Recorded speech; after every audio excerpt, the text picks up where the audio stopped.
Бүгінгі сабағымыз 3-ші сабақ. 1 мен 2-ні алдыңғы сабақта өткен болатынбыз. Енді 3-ші сабақта жалпы машина және бағдаршам, жолда жүру туралы үйренеміз. Ад-дарсу салис. Ал-мурур, яғни өту сабағы. Суреттерден қарағандай, бірінші сайяратун, машина, сайяратун. Немен бірге қайталаймыз сөздердің оқылуын, дыбысталуын. Хафилатун, автобус, хафилатун, хафилатун. Шахинатун, шахинатун, шахинатун, жаңағыдай үлкен грузовой машина. Дарраджетун, дарраджетун, велосипед. Түсінікті. Демек біз сайяра, машина, хафила, автобус, шахина, жүк машинасы және дарраджетун деген көліктердің түрін үйрендік. Енді бір-біріне жаңағыдай және деп арқылы қосамыз. Дарраджетун уа сайяратун, велосипед және машина. Дарраджатун ва сайяратун. Келесі хафилатун ва шахинатун. Хафилатун ва шахинатун. Автобус және жүк машинасы деп жаттап аламыз. Сөйткен кезде жеңілдеу болады. Яғни екі сөзден бірден жаттап аласыздар. Сайяратун ва хафилатун. Хафилатун ва шахинатун. Дарраджатун ва сайяратун деп жаттап аламыз. Келесі бағдаршамдар туралы. Ишарату мурурин. Ишарату мурурин. Ишарату мурурин бағдаршам. Яғни қызыл түспе жанған кезде ол ахмар. Қызыл түс ахмар. Сары түс асфар. Сары түс асфар. Жасыл түс ахдар. Жасыл түс ахдар. Енді қандай мағынада араб тілінде ол қызыл түс қиф, тоқта деген сөз. Қиф, тоқта. Истаид, дайындал. Яғни сары түсте истаид, дайындал. Истаид. Сер, яғни жүр, жасыл түс сер, жүр дегенде. Қиф, қызыл түсте тоқтау, тоқта деген мағына. Истаид, дайындал. Сер деген жасыл түсте жүр деген сөз. Енді түстерді бірге айтамыз. Ахмар, қиф, қызыл түсте тоқта. Сары түс, асфарда, сары түсте истаид, дайындал. Ахдар, жасыл түсте сер, жүр деген сөз. Келесі, ражулу мурурин, ражулу мурурин. Яғни жолда жол көрсетіп тұратын полицей немесе гаи қызметкері деп айтамыз біздерде. Ражулу мурурин, ражулу мурурин дейді. Біріншісі жаңа қызметкерді. Мауқифу сайярат, мауқифу сайярат, мауқифу сайяратин. Яғни бұл парковка, парковка жасайтын жерді мауқифу сайярат деп айтамыз. Рұқсату қияда, рұқсату қиядатин. Көлік жүргізушісі, права, көлік жүргізушісі документі, рұқсат беретін. Яғни роджулу мурурин, жол көрсетіп тұратын қызметкер, полиция қызметкері. Мауқифу сайярат, парковка, машина тұрағы, және рұқсату қияда, көлік жүргізушісі документі. Тариқун, ол жол. Тариқун, жол. Махатта, остановка, тұрақ. Махатта, остановка. Махатта, остановка. Түсінікті. Тариқ, жол. Махатта, остановка. Тариқун ва махаттатун. Жол және остановка деп жаттап аламыз. Келесі бағыттар туралы. Бағыттар туралы. Бізде 4 бағыт бар. Қазір соның бәрін атайды. Жоғары жағында солтүстік. Солтүстікті біздерде шамал дейді, немесе шималун дейді. Шималун дейді. Шималун. Оңтүстік астындағы стрелкамен жанубун, оңтүстік. Жанубун, оңтүстік. Шығыс шарқун, оңға қарай стрелка тұр, ол шарқун. Шығыс шарқун. Батыс ғарбун. Яғни жаттап аламыз. Бірден 4 бағыт жаттап аламыз. Шималун, солтүстік, жанубун, оңтүстік, шарқун, шығыс, ғарбун. Не ол? Батыс. Бусала, яғни бусала дегеніміз жаңағыдай компас айтады. Демек, осы сөздердің барлығын жаттаймыз. Өте көп сөз және пайдалы сөздер бар бұл сабақта. Енді келесі жаттығуларға өтеміз. Ат-тадрибул аувал. Ең бірге оқыңыздар және сөздің қандай мағына беретінін біліп отырыңыз. Сайяратун, машине. Сол жаққа қарай оқимыз. Сайяратун, машине. Ишаратун, ишара, ишарат қылу. Муруру, өту, жүру деген сөз. Өту. Ахмар, қызыл. Ахдар, жасыл. Асфар, сары. Тариқ, жол. Раджулин, адам. Раджулин, адам. Шахинатун, ауыр жүк көлігі. Хафилатун, автобус. Қиф, тоқта. Истаид, дайындал. Сир, жүр. Рұқсатун, рұқсат. Қияда, айдау. Айдау, машина айдау, бір нәрсе айдау. Яғни рұқсату қияда, көлік жүргізуші рұқсаты деген сөз. Шамалун, шамалун, солтүстік. Жанубун, оңтүстік. Шарқун, шығыс. Ғарбун, батыс. Мауқиф, тұрақ. Сайярат, машинелер. Мауқиф сайярат, машина тұрақтары деген мағына. Махатта, остановка. Буслатун, яғни компас.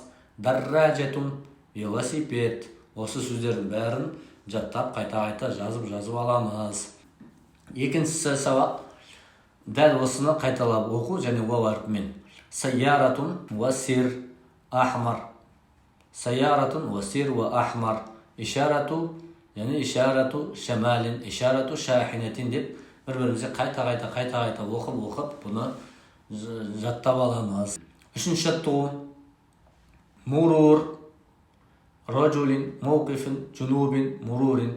Яғни маған сәйкес сөз қайсысы? Раджулу, мурурин. Яғни гаи қызметкері. Тариқун, хафилатун, шарқун, тариқун, қияда. Қиядатун, келесі. Дарраджатун, қиядатун, мурурин, шималун. Яғни осы төрт бұрышта тұрған сөздердің бәрін оқып жаттап аламыз. Төртінші жаттығуда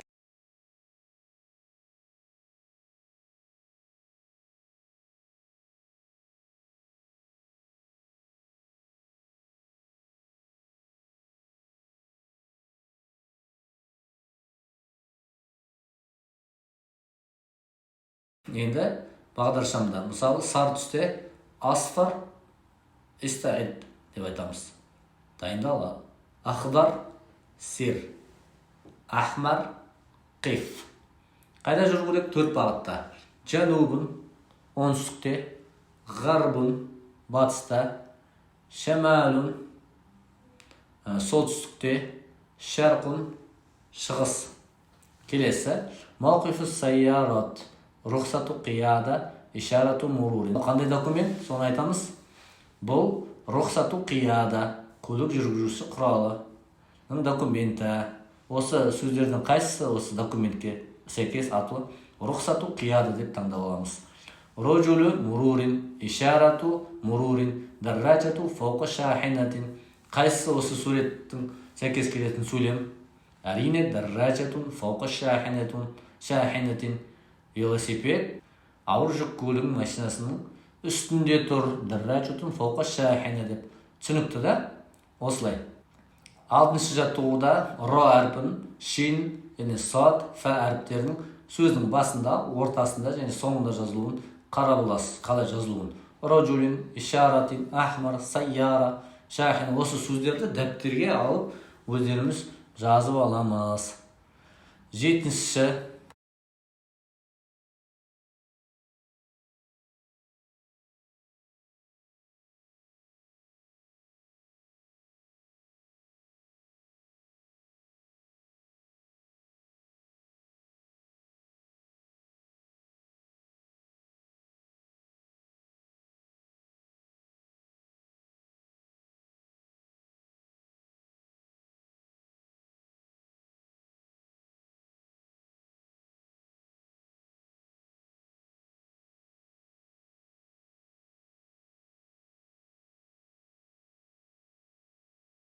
басматун ол күлу.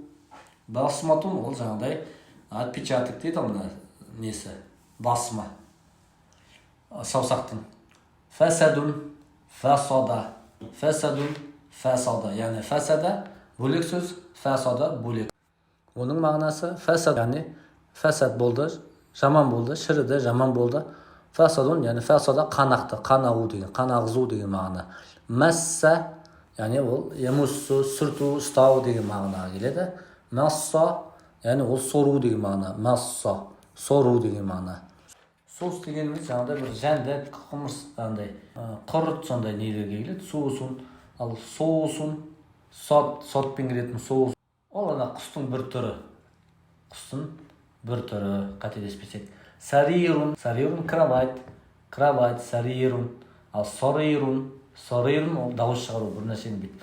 Ауызбен, тіспен бір нәрсемен дыбыс шығаратын болсақ, сарирун деп атаймыз. Демек, бұл жерде айырып оқимыз. Сабуратун дегеніміз тақта деп. Суратун дегеніміз ғой. Суратун тақта, суратун сүре, суратун сурет. Соның бәрін анықтап айтамыз. Келесі жаттығу, 8-ші жаттығу. Қиф, сер, истаид, сер, яғни қиф, тоқта, сер, жүр деген. Иля шарқи, яғни бір жаққа қарай бар, бағыттал десе, қиф иля шарқи, сер иля джунуби, қиф иля шарқи, яғни шығысқа қарап тұр, сер, жүр, сер иля джунуби, оңтүстікке қарай, жүр, истаид иля ғарби, батысқа қарай, дайындал, сер иля шимали, солтүстікке қарай, жүр, иля шимали, сер иля шимали, солтүстікке қарай жүр. Яғни 4 бағытты қайталап аламыз. Шамалун, солтүстік, жанубун, оңтүстік, шарқын, шығыс, ғарбын, батыс. Және иля шарқи, иля деген сол жаққа деген мағына. Иля шарқи десек, иля жануби, иля ғарби, иля шимали деген сол жаққа бағытталып тұр деген сөзі мағынасы. Яғни қиф иля шарқи, сир иля шарқи, шығысқа қарай жүр. Сир иля джунуби, оңтүстікке қарай деген мағына иля. Истаид, дайындал, иля ғарб, ғарбқа қарай дайындал. Сир иля шимали, солтүстікке қарай жүр. Иля деген сөзді қосылады. At-tadribut tasi', 9-ші жаттығу. Мәктәбун, мистаратун, мударрисун. Яғни осы сөздердегі мим, жалпы мимнің жазылуы туралы басында, ортасында және соңында, және әртүрлі харакаттармен, мә, миму, әртүрлі харакаттармен сөз басында да. At-tadribul 10, 10-ші жаттығу. Ол бізде бәнің ортасында, басында, ортасында және соңында жазылуы. Битақатун, яғни құжат. Саббуратун, ортасында тақта. Мәктәбун, яғни парта. Китабун, кітап. Осына сөз басында, ортасында, соңында қалай жазылатын анықтаймыз. Бә сөзінің жазылуын бізге көрсетіп тұр стрелкалармен. Осымен аяқталды.